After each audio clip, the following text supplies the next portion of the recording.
Hello and good morning students. मैं प्रशांत कुमार एक बार फिर से आपका केमिस्ट्री क्लास में स्वागत करता हूं।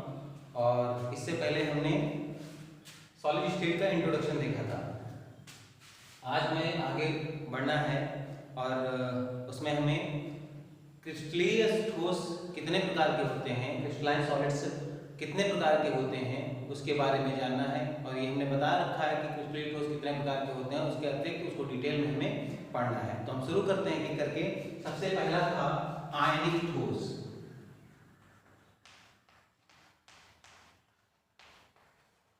आयनिक ठोस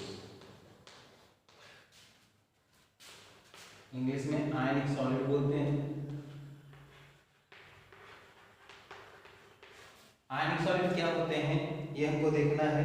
तो आयनिक सॉलिड का मतलब क्या है कि वे क्रिस्टलीय ठोस जिनके घटक कण जो कॉन्स्टिट्यूएंट पार्टिकल होते हैं जिनसे मिलकर वो बना है वो आयन होते हैं।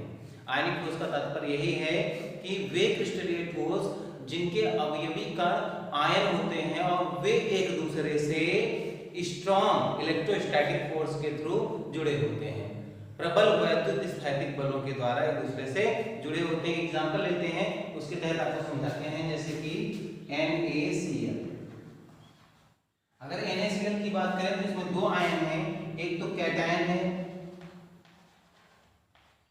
और कैटायन कौन सा है वो है Na+ और दूसरा है एनायन और वो एनायन है आपका Cl-। अब ये दोनों एक दूसरे से कनेक्ट होते हैं। कैसे? अब देखो Na+ है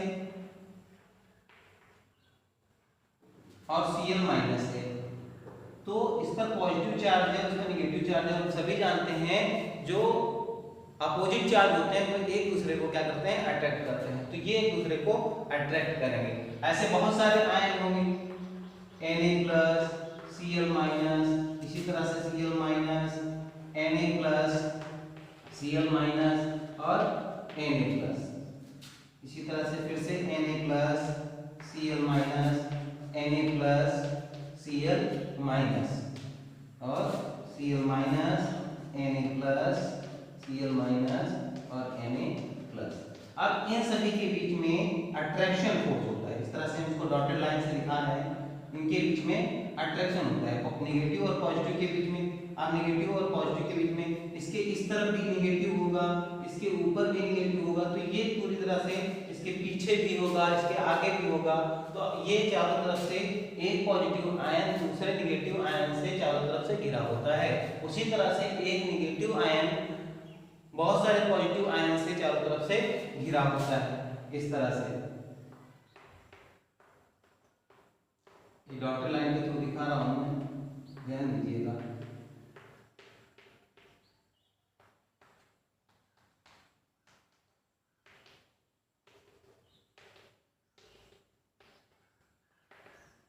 इस तरह से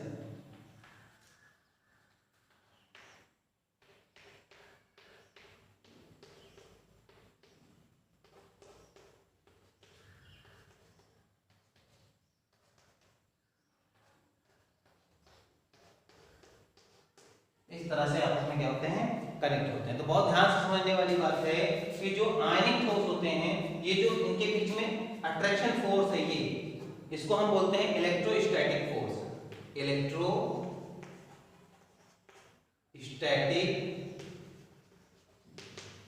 फोर्स,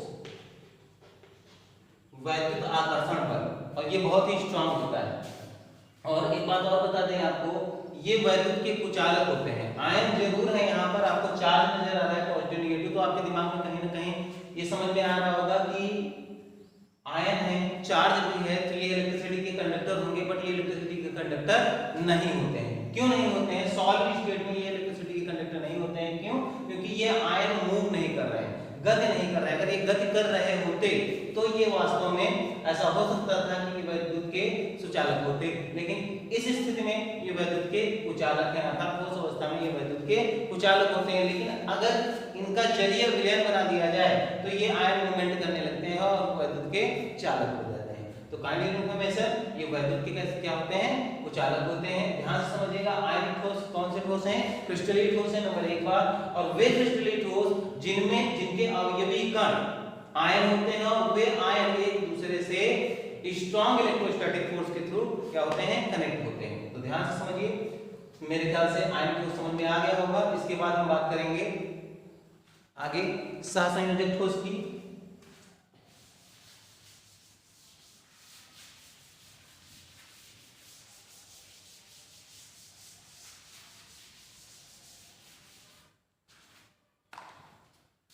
सहसंयोजक ठोस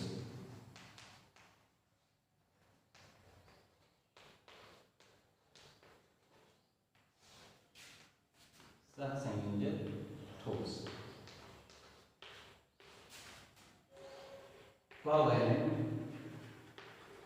सॉलिड। इसके अतिरिक्त इन्हें कई नाम दिए जाते हैं, मैंने पहले ही बोला था। इसको या नेटवर्क ठोस भी कहते हैं,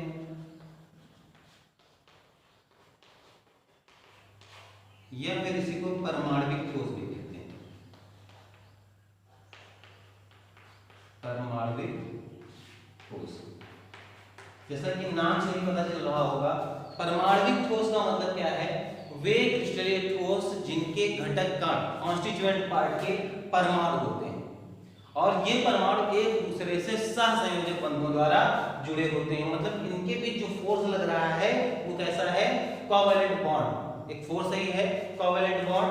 तो परमाणविक ठोस या सहसंयोजक ठोस या नेटवर्क ठोस वो कौन से ठोस होते हैं, वे क्रिस्टलीय ठोस जिनके घटक कण परमाणु होते हैं और जो एक दूसरे से सहसंयोजक बंधों द्वारा जुड़े होते हैं और इस तरह से ये लंबी श्रृंखला बनाते हैं, इसीलिए एक जालनुमा संरचना तैयार हो जाती है, इसीलिए इसे नेटवर्क ठोस भी कहा जाता है। जैसे आप हीरा देखे ही हो, लेकिन हीरे की संरचना कैसी होती है, जैसे कार्बन है ये सहसंयोजक बंधों द्वारा इस तरह से कनेक्ट होते हैं चारों तरफ ऐसे।